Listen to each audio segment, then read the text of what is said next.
Ito na idol yung ano natin, no? Manok. Kaya na gano'n ng baboy kasi matigas.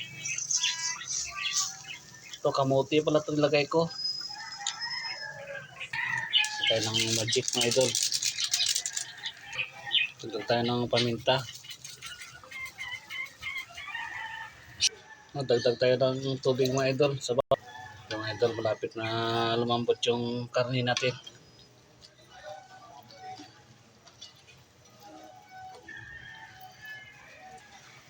Ng mais natin, no?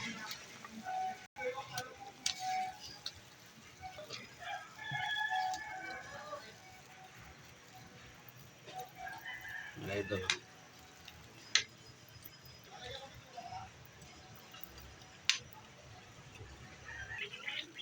Yun. Siling.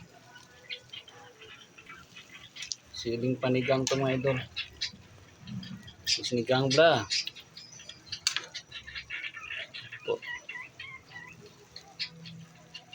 Antayin na natin to, ano, lumambot yung karne sa mais. So ito may gulay tayo.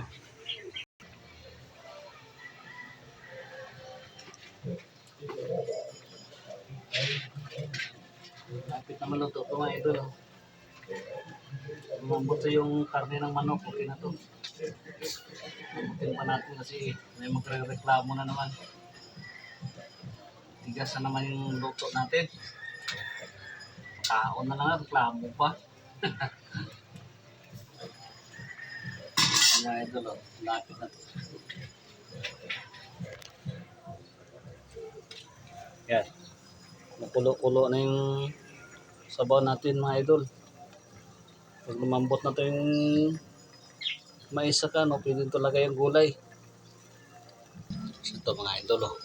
Nalagay na natin yung ano, gulay natin. Para ayos na. Maraming gulay ito. Yan.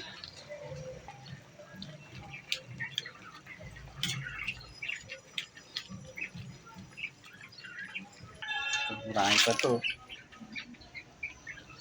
Gusto ko kasi, no, maraming gulay talaga para masarap.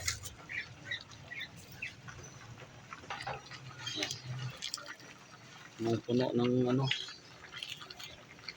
nung puno ng utan. Utan sa Ilonggo. Yung sa Tagalog naman gulay. Yan. Ito na ito mga idol. Ito na yung finished product natin.